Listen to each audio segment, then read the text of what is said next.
ರಚನೆ ನರಸಿಂಹ ಹೆಬ್ಬಾರ್ ಹಳ್ಳಳ್ಳಿ. ಹಾಡುವ ಪ್ರಯತ್ನ ಶ್ವೇತಾ ಭಟ್ ಶೇಡಿಮನೆ. ಬದಲಿಸಲಾಗದು ಬ್ರಹ್ಮನ ಬರಹವು, ಇದುವೇ ಸಾಕ್ಷಿಯು ಈ ಮರಣ. ಹೃದಯವು ತಲ್ಲಣಗೊಳ್ಳುವುದು ಯೋಚಿಸೆ, ಮತ್ಯಾರಿಗೂ ಬರದಿರಲಿ ಮರಣ. ಬದಲಿಸಲಾಗದು ಬ್ರಹ್ಮನ ಬರಹವು, ಕುದಿಯುವ ಕುಂಬಿ ಪಾಕದ ನರಕದ ಯಾತನೆಯಂತಹ ವೇದನೆಯ ಇದುವರೆಗಿಲ್ಲಿ ತನಕವು ಶಯನದೆ ಪವಡಿಸುತ್ತನುಭವಿಸಿದ ಸ್ಥಿತಿಯ. ಹೇಳಲಿಕ್ಕಾಗದ ಕೇಳಲಿಕ್ಕಾಗದ ನೋಡಲಿಕ್ಕಾಗದ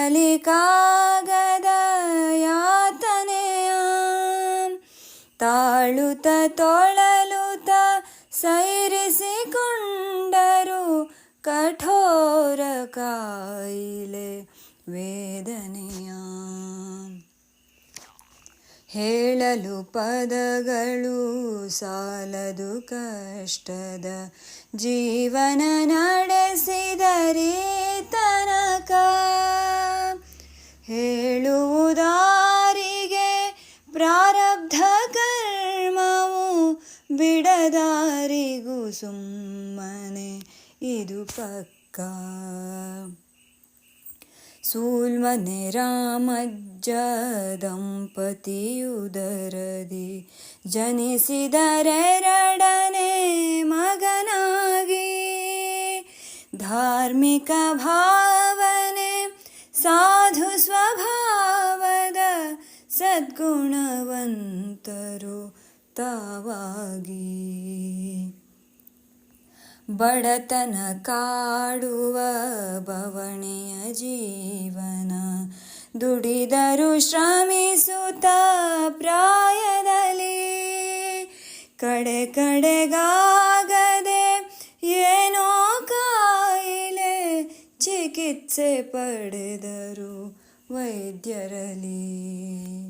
ನೋಡದ ಮಾಡದ ಔಷಧಿಯಿಲ್ಲ, ಆಯಿತು ಶರೀರ ಜಡತನು.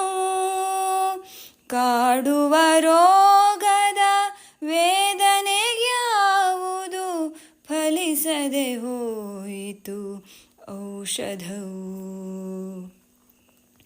ಷಣ್ಮುಖನೆಂಬುವ ನಾಮದಿ ಬದುಕಿದರೀ ಮನೆಯಲ್ಲಿಯೇ ಈ ತನಕ. ಧರ್ಮದ ಬುದ್ಧಿಯು ಇತ್ತಿವರಲ್ಲಿ, ಮುಗ್ಧ ಸ್ವಭಾವವು ಬಹುತೇಕ. ಮನೆಯವರೆಲ್ಲರೂ ದಕ್ಷತೆಯಿಂದಲೇ ಆರೈಕೆ ಮಾಡಿ ಹರಿವರನ್ನು, ಅನುದಿನ ಮಕ್ಕಳ ತೆರದಲ್ಲಿ ಮೀಸಿ ತುತ್ತು ತಿನಿಸಿದ ಸತಿಯನ್ನು. ಸುತರನು ಅಣ್ಣನ ಪರಿವಾರಗಳ ಅಗಲಿದರೀ ಮನೆ ಬಂಧುಗಳ.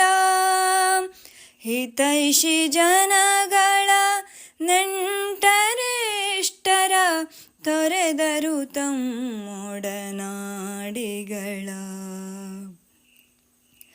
ಯಾರಿಗೂ ತಿಳಿಯದ ಯಾರಿಗೂ ಕಾಣದ ಘೋರ ವಿಕೃತ ಕಾಯಿಲೆಯು, ಮಾರಿಯ ರೂಪದಿ ಪೀಡಿಸಿದ ಕಟ. ನವೆದುದಕ್ಕಿಲ್ಲವು ಇತಿಮಿತಿಯು, ನಡೆಯಲು ನುಡಿಯಲು ದುಡಿಯಲಿಕ್ಕಾಗದೆ ಚಡಪಡಿಸುತ್ತೊದ್ದಾಡಿ ಉಸಿರೆಳೆಯುತ್ತ ಒಡೆಯಿತು ಆತ್ಮದ ಪೆಟ್ಟಿಗೆ ಛಿದ್ರಿಸುತ್ತಡಗಿತು ಕಾಣದೆ ದೂರಾಗುತ್ತಾ.